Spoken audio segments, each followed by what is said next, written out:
네, 그럼 코로나19 관련 소식 먼저 전해드리겠습니다. 인천 개척교회 모임과 관련한 코로나19 확진자가 최소 46명까지 늘었습니다.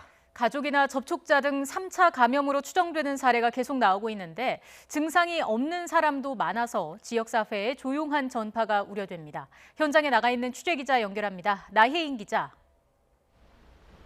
네, 인천시 용현동의 한 개척교회에 나와 있습니다. 네, 그곳 관련 확진자가 최소 46명까지 늘었다고요. 네, 지방자치단체에서 이곳 개척교회와 관련한 코로나19 확진자 소식이 계속 들어오고 있습니다.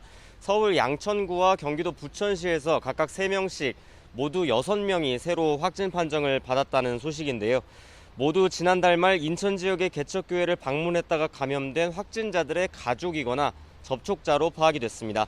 개척교회 관련 감염은 지난 일요일에 확진 판정을 받은 인천시 209번 환자, 부평구 교회 목사 57살 A씨에게서 비롯된 것으로 지금까지 추정되고 있는데요.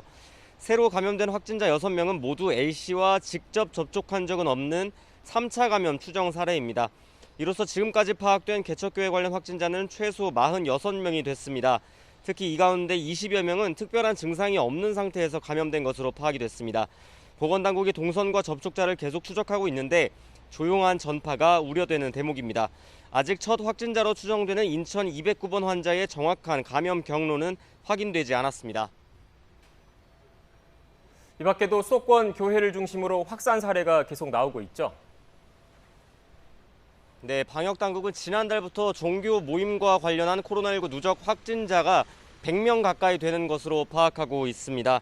이번 개척교회 사례는 수도권의 20개 남짓 교회에서 마스크를 쓰지 않는 등 방역 지침을 지키지 않다가 발생한 것으로 보입니다. 이 밖에도 서울 경기 지역 5개 교회가 관련된 원어 성경 연구회와 목사와 신도들이 함께 제주 여행을 다녀왔다가 감염된 군포교회 사례 등이 있습니다. 과거 신천지 사례에서 보듯 종교시설 감염은 지역사회 전파로 이어질 수 있어서 위험합니다.